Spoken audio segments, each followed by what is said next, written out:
Imagine que tudo o que você aprendeu sobre as pirâmides ao longo da vida seja uma construção narrativa conveniente, uma versão dos fatos cuidadosamente moldada para caber dentro dos limites do que a academia tradicional está disposta a aceitar.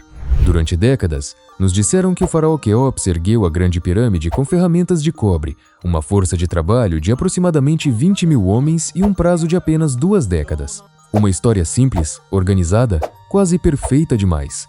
Mas Graham Hancock, um dos pesquisadores mais controversos e ao mesmo tempo mais respeitados da atualidade, olha para essa versão oficial e diz com todas as letras: isso não se sustenta. Para ele, estamos diante de uma tecnologia perdida, de um conhecimento que pertencia a uma civilização tão avançada que foi completamente varrida da memória humana por uma catástrofe global ocorrida há aproximadamente 12.800 anos. Hancock não chegou a essa conclusão da noite para o dia. Foram décadas mergulhado em arquivos históricos negligenciados, mapas antigos, varreduras desclassificadas de satélites e dados arqueológicos que nunca chegaram às manchetes dos grandes jornais. O que ele encontrou ao longo dessa jornada abalou até os pesquisadores mais experientes e céticos. E é exatamente isso que vamos explorar agora. As provas que ele reuniu, os questionamentos que levantou e as respostas que o establishment acadêmico ainda se recusa a encarar de frente. Graham Hancock não é um historiador convencional, não possui cátedra universitária, não integra nenhuma academia oficial de egiptologia e jamais fez parte da elite intelectual reconhecida pelos grandes centros de pesquisa. E, curiosamente, é justamente esse distanciamento das instituições que faz com que milhões de pessoas ao redor do mundo confiem no seu trabalho. Formado em jornalismo, ele trabalhou durante anos como correspondente da conceituada revista The Economist. No início dos anos 90, porém, fez uma virada radical de carreira. Abandonou a cobertura de eventos cotidianos e passou a investigar algo infinitamente mais profundo: a história perdida da humanidade. As perguntas que guiaram essa transição eram perturbadoras em sua simplicidade. E se as civilizações antigas forem muito mais velhas do que os livros didáticos admitem? E se a narrativa histórica que nos foi ensinada for apenas uma fração da realidade? E se a verdade sobre nossas origens estiver literalmente soterrada sob séculos de areia, pedra e um obstinado protecionismo acadêmico que rejeita qualquer dado que ameace o consenso estabelecido? Nos últimos 30 anos, Hancock percorreu o planeta em busca de respostas, das pirâmides egípcias às selvas de Göbekli Tepe, na Turquia, das ruínas submersas no litoral do Japão aos templos da América Central. Em cada destino, ele consultou especialistas em geologia, astronomia, linguística antiga e mitologia comparada. Seu método é essencialmente interdisciplinar. Ele conecta padrões que a academia convencional insiste em analisar de forma isolada, sem jamais enxergar o quadro completo. Estudiosos tradicionais rotulam sua abordagem como pseudociência. Mas dezenas de milhões de leitores e espectadores enxergam algo completamente diferente nesse homem. Um denunciante corajoso que está disposto a questionar o que ninguém mais quer questionar e que o faz munido de pesquisa séria, evidências documentadas e uma capacidade única de articular o inexplicável. O que distingue Hancock da maioria dos pensadores alternativos não é apenas a originalidade de suas teorias, é a honestidade intelectual com que ele conduz sua investigação. Ele não afirma ter todas as respostas. O que ele faz é apontar, com precisão cirúrgica, as incoerências da versão oficial, os pontos onde a história oficial simplesmente não fecha, onde as peças do quebra-cabeça não se encaixam por mais que se tente forçá-las. E no centro de todas as suas investigações está o monumento mais imponente, mais estudado e, ao mesmo tempo, mais mal compreendido da história humana: a Grande Pirâmide de Gizé. A Grande Pirâmide é a estrutura mais reconhecível da Terra. Mas quando você penetra em seu interior em busca de respostas concretas, algo profundamente desconcertante acontece. Você não encontra nada. De acordo com a versão oficial, ela foi erguida por volta de 2500 a.C., pelo faraó Quéops. A narrativa sustenta que a construção levou pouco mais de 2 décadas, com uma vasta equipe de trabalhadores habilidosos utilizando ferramentas de cobre, trenós de madeira e força bruta. Aproximadamente 2-3 milhões de blocos de calcário foram posicionados com precisão milimétrica. É uma história que já foi repetida em enciclopédias, museus e salas de aula pelo mundo inteiro. Graham Hancock, no entanto, faz uma pergunta desconcertante: onde está a prova disso tudo? Para uma civilização tão meticulosa quanto a egípcia, o silêncio no interior da Grande Pirâmide é ensurdecedor. A maioria dos túmulos reais egípcios está coberta de inscrições. Capítulos do Livro dos Mortos, louvores às divindades, nomes de faraós gravados com orgulho, declarações de poder e linhagem divina. Mas no interior da Grande Pirâmide não existe um único hieróglifo nas paredes internas. Nenhum relevo, nenhuma dedicatória, nenhum texto funerário. Apenas câmaras massivas e mudas, esculpidas em pedra com uma precisão que desafia qualquer explicação simples. O chamado sarcófago encontrado na Câmara do Rei também levanta suspeitas sérias. Trata-se de uma caixa de granito completamente lisa, sem marcas, sem decoração e completamente vazia. Nenhuma múmia foi jamais encontrada ali. Nenhum objeto funerário, nenhum selo real, absolutamente nada que comprove que Kelps ou qualquer outra pessoa tenha sido sepultado naquele local. Então, de onde vem essa atribuição ao faraó Quéops? De uma única fonte. Algumas marcas de canteiro, basicamente uma espécie de grafite antigo, encontradas em uma câmara oculta acima da Câmara do Rei.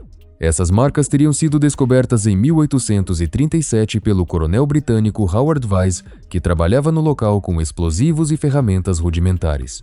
Segundo o diário de Vyse, a câmara estava completamente fechada até que ele abriu caminho com explosões, encontrando então inscrições que mencionavam o nome de Kelps de forma aparentemente casual e conveniente. Hancock e outros pesquisadores independentes apontam o quanto essa história é frágil. Em primeiro lugar, Vyse enfrentava uma acirrada disputa com outro explorador que estava prestes a eclipsá-lo nas descobertas do sítio. Em segundo lugar, não havia testemunhas no momento em que as inscrições foram supostamente encontradas. Em terceiro, diversas inconsistências nos registros deixados pelo próprio Vyse sugerem que ele pode ter forjado as marcas para garantir prestígio e financiamento para suas expedições. Até hoje, essas marcas de canteiro permanecem como o único elo direto entre Quéops e a Grande Pirâmide. Não há nenhuma referência ao faraó no exterior da estrutura. Não existe nenhum papiro antigo descrevendo o processo de construção. Nenhum templo ou túmulo real da época menciona a edificação da pirâmide. Por que, então? Um dos monumentos mais avançados da história da humanidade. Um prodígio de engenharia que supera os padrões técnicos modernos em vários aspectos, é oficialmente atribuído a um rei que não deixou nenhuma marca autêntica. Nele? A resposta de Hancock é perturbadora. Ele sugere que a pirâmide não foi construída para Kelps. O faraó pode simplesmente ter, lá encontrado, herdado e posteriormente a reivindicado como sua. As dinastias egípcias subsequentes podem ter restaurado ou reaproveitado estruturas muito mais antigas sem compreender plenamente suas origens reais. Essa hipótese explicaria por que uma estrutura tão tecnicamente avançada se destaca de forma tão marcante em relação a todas as outras pirâmides do Antigo Império, a maioria das quais são hoje montões de entulho em processo acelerado de desintegração. Em outras palavras, a verdadeira origem da pirâmide pode já ter sido um mistério até mesmo para os próprios egípcios antigos. Mas mesmo que aceitemos que Quéops não a construiu ou que simplesmente a herdou de uma civilização anterior, ainda nos deparamos com a pergunta mais difícil e mais urgente de todas: como ela foi erguida? Porque o que vem a seguir não é apenas uma curiosidade histórica, é uma impossibilidade de engenharia. Quando você remove todas as camadas de mito e romanceamento e analisa friamente a mecânica bruta da Grande Pirâmide, uma conclusão perturbadora se impõe. Isso não foi um projeto de construção primitivo, foi uma aula magistral de engenharia de precisão que os construtores modernos teriam extrema dificuldade em reproduzir, mesmo com toda a tecnologia disponível hoje. Comecemos pelo básico. A Grande Pirâmide está alinhada ao norte verdadeiro, com uma margem de erro de apenas 0,05 graus. Não ao norte magnético, mas ao norte verdadeiro, uma direção que hoje só conseguimos determinar com instrumentos sofisticados e tecnologia de satélite. No entanto, esse alinhamento foi alcançado há mais de 4.500 anos com ferramentas que, segundo nos dizem, eram feitas de cobre e pedra. Como? A base da pirâmide cobre mais de 5 hectares e está perfeitamente nivelada, com uma variação de menos de 2 centímetros em toda a extensão da fundação. Mesmo com os mais avançados equipamentos modernos de topografia a laser, atingir esse nível de planicidade em uma escala tão colossal seria considerado um feito extraordinário. E depois há o encaixe entre os blocos. As pedras de revestimento de calcário e os blocos internos de granito se ajustam com uma precisão tão impressionante que em vários pontos não é possível inserir nenhuma lâmina de barbear entre eles. Algumas juntas são anguladas, outras são levemente curvas. elas não apenas se encaixam com força, mas se intertravam de maneira a absorver e distribuir o peso e a pressão de toda a estrutura. Não se trata de um empilhamento improvisado, mas de uma engenharia de pedra deliberada, sofisticada e profundamente intencional. Agora pense nas ferramentas que a versão oficial nos entrega: cinzéis de cobre e pedras de dolerito para martelar. Mas o cobre é um metal macio, absolutamente inadequado para cortar granito. A arqueologia experimental já tentou recriar esse processo usando essas ferramentas. Os resultados foram desanimadores, lentíssimos, imprecisos e completamente ineficientes. No melhor dos cenários, horas de trabalho produzem um progresso mínimo em um único bloco. No pior, as ferramentas se degradam quase imediatamente. No entanto, a Grande Pirâmide contém aproximadamente 2-3 milhões de blocos, com pesos que variam entre 2 e 15 toneladas cada.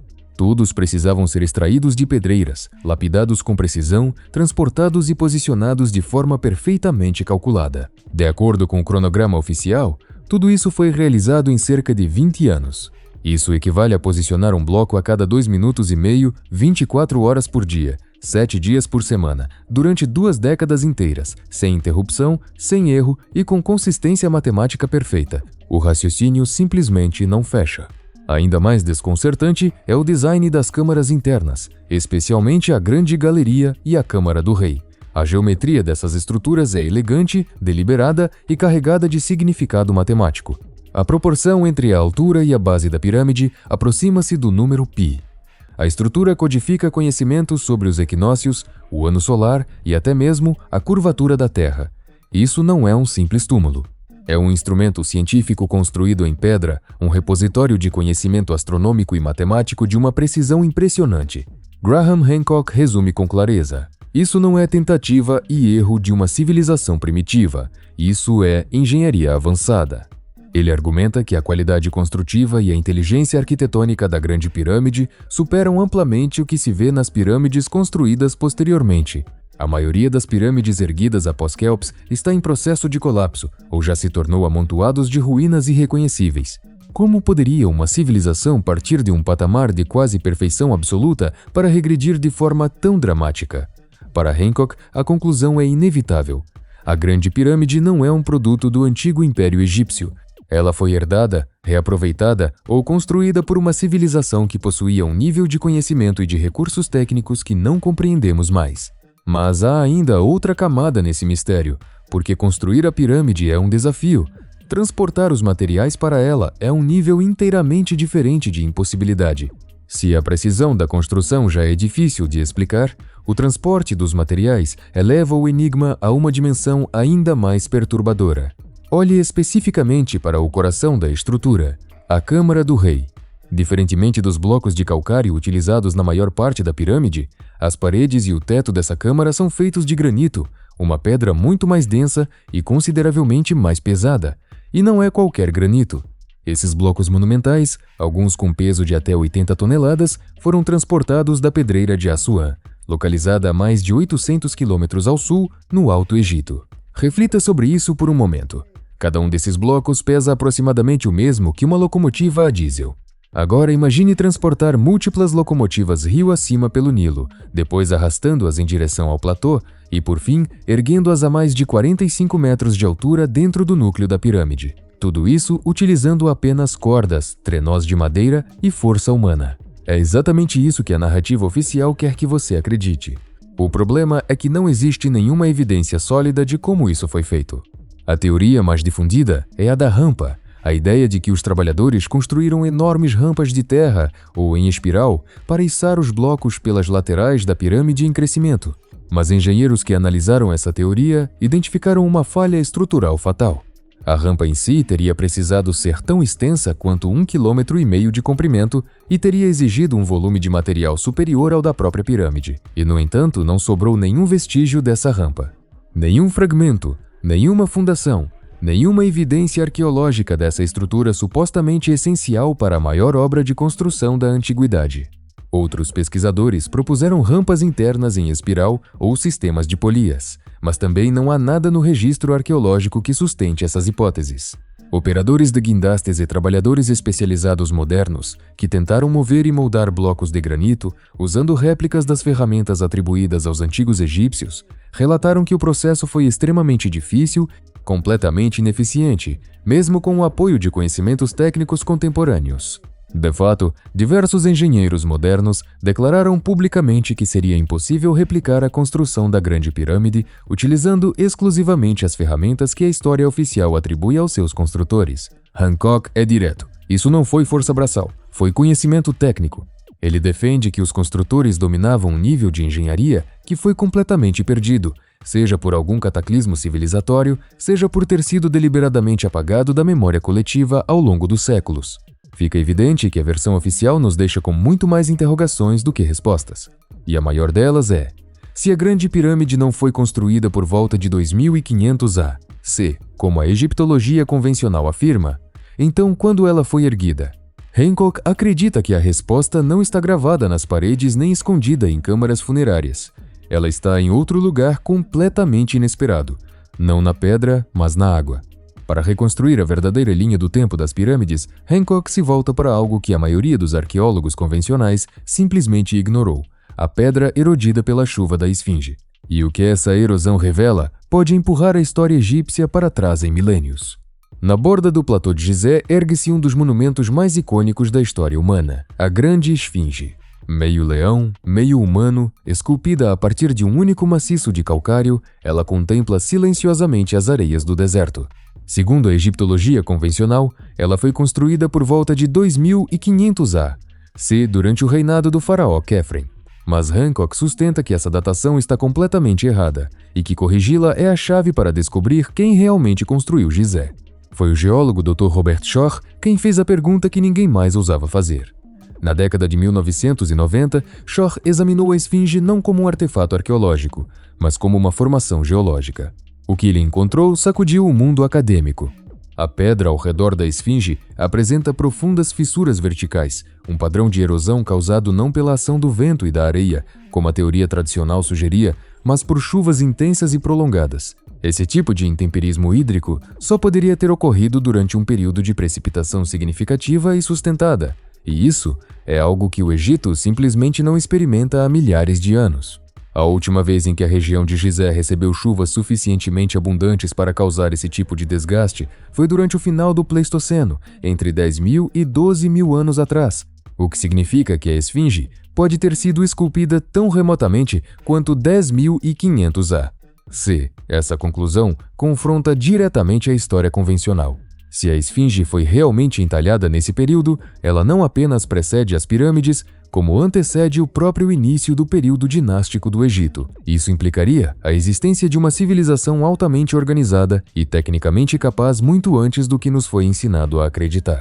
Graham Hancock conectou as descobertas de Schoch a um cenário ainda mais amplo, a teoria de uma catástrofe global, possivelmente um dilúvio ou um evento climático abrupto ocorrido por volta de 10.500 a.C. Esse evento está associado à hipótese do impacto do Dryas recente, uma proposta de colisão de cometa ou de evento maciço de degelo que teria encerrado abruptamente a última era glacial e devastado culturas ao redor do planeta. Se a Esfinge foi esculpida por uma civilização pré-dinástica anterior a essa catástrofe, ela pode ser um dos pouquíssimos monumentos que sobreviveram de um capítulo completamente apagado da história humana, de uma época em que engenheiros avançados deixaram uma mensagem gravada em pedra para que as gerações futuras soubessem que eles existiram. Os historiadores convencionais descartaram essa ideia como pensamento marginal, mas tiveram enorme dificuldade em refutar a geologia física que estava diante de seus próprios olhos. Erosão eólica e abrasão por areia simplesmente não explicam os padrões observados na Esfinge. Apenas a água explica. Hancock concluiu que a Esfinge não foi criada em 2500 a. Ela foi simplesmente adotada pelos faraós, assim como as pirâmides, herdada de uma cultura muito mais antiga cujo nome não conhecemos. E se a Esfinge foi construída por volta de 10.500 a.C., não pode ser coincidência que o céu estrelado daquela época se alinhe de forma extraordinariamente precisa com os monumentos no solo. Hancock acredita que quem construiu Gizé estava também mapeando o firmamento, e ele aponta para a constelação de Órion para demonstrar isso. Antes de revelar quem realmente construiu as pirâmides, Hancock faz uma pergunta que muda toda a perspectiva. E se as pirâmides do Egito não fossem apenas túmulos ou monumentos, mas partes integrantes de uma mensagem muito maior? Uma mensagem não escrita em tinta nem gravada em paredes, mas traçada entre as estrelas? Esse é o núcleo da teoria da correlação de Orion, desenvolvida pelo pesquisador Robert Bauval, uma ideia revolucionária que transformou completamente a forma como olhamos para o platô de Gizé. Bauval observou algo que à primeira vista parece um detalhe trivial. As 3 pirâmides de Gizé não estão alinhadas em linha reta. A terceira e menor pirâmide está ligeiramente deslocada em relação às outras 2. Esse arranjo aparentemente irregular, durante muito tempo descartado como uma imperfeição construtiva, espelha com precisão impressionante as 3 estrelas do cinturão de Orion no céu noturno. Mas a conexão vai muito além de uma simples semelhança visual. Bauval utilizou softwares de simulação astronômica para calcular em que momento exato o cinturão de Orion teria aparecido nessa configuração precisa diretamente sobre Gizé. O resultado apontou para aproximadamente 10.500 A. C, uma data que coincide de forma quase perfeita com as descobertas sobre a erosão hídrica da Esfinge feitas pelo Dr. Robert Schoch.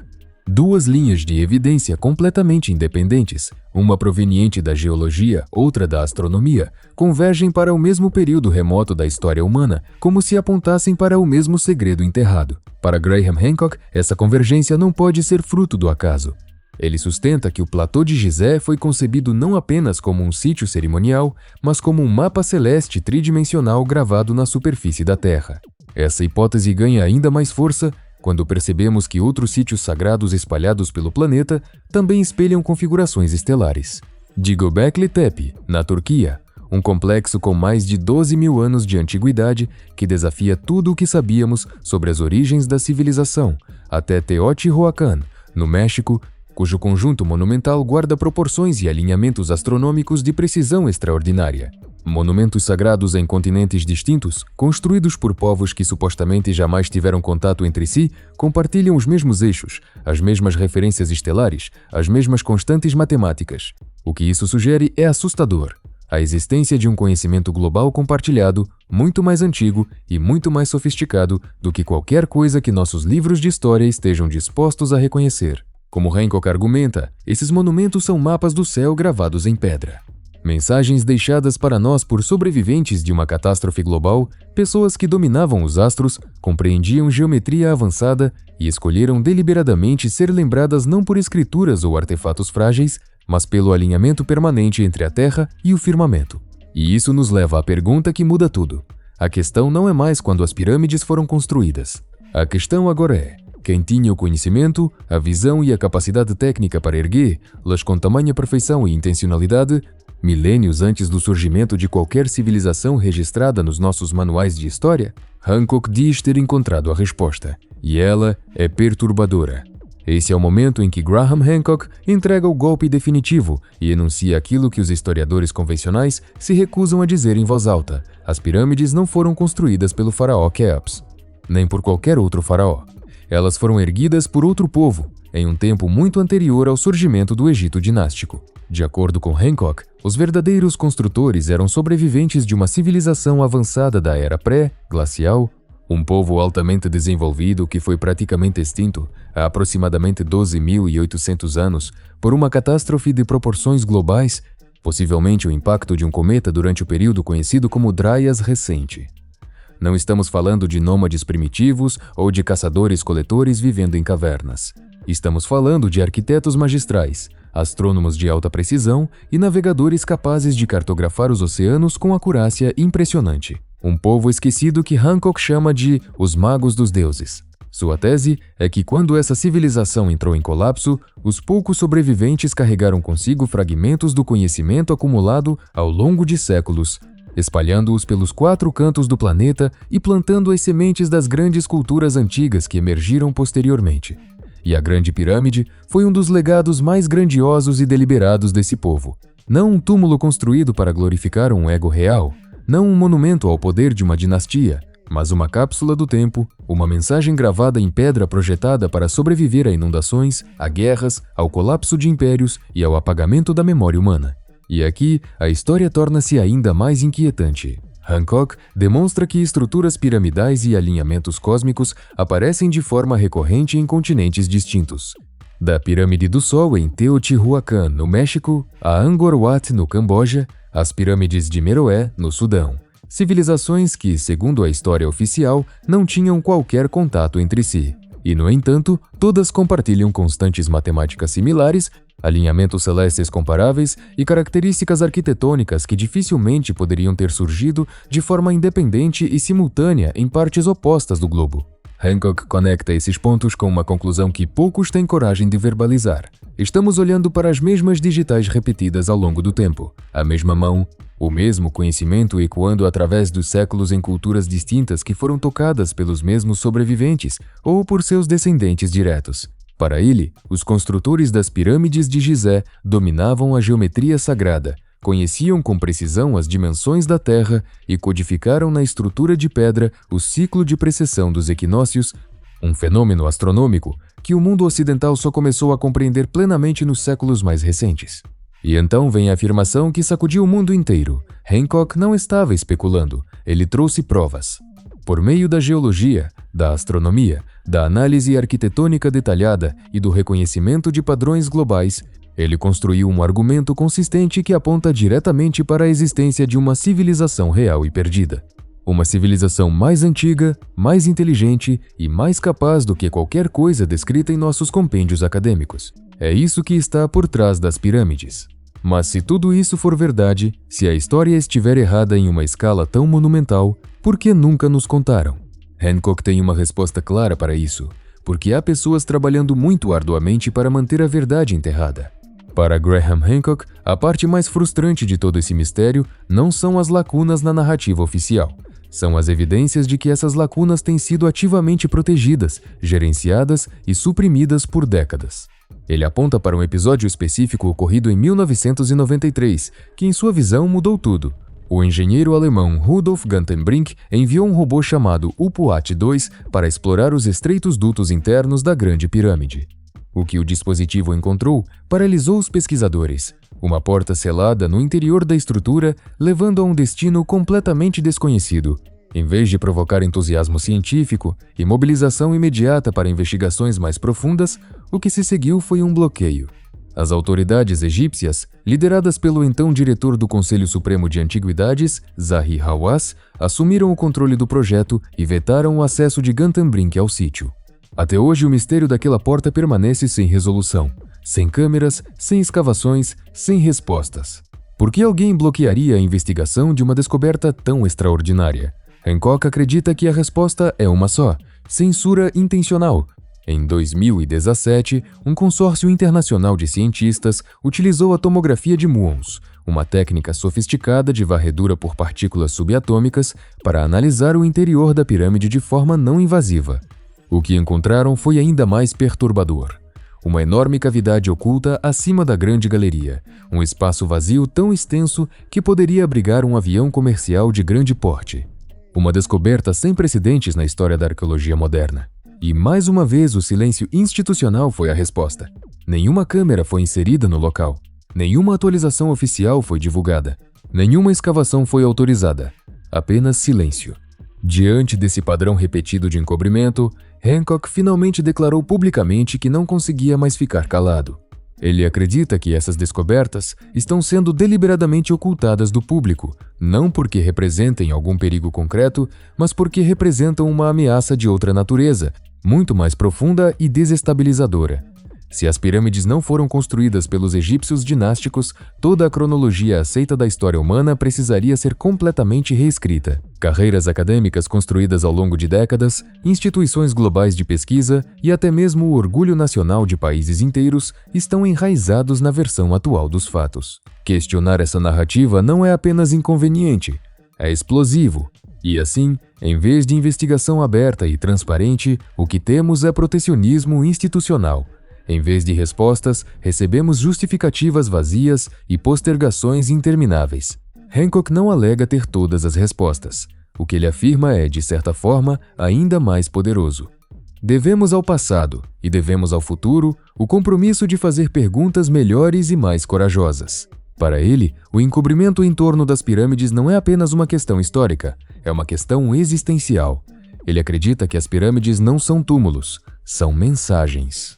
Sinais deliberados de uma civilização perdida que quis garantir que não seria completamente esquecida, que deixou registrado em pedra para quem tivesse olhos para ver, que existiu, que pensou, que conheceu os céus e que merece ser lembrada. E essa mensagem tem sido soterrada não apenas pela areia e pela pedra do tempo, mas por séculos de negação sistemática.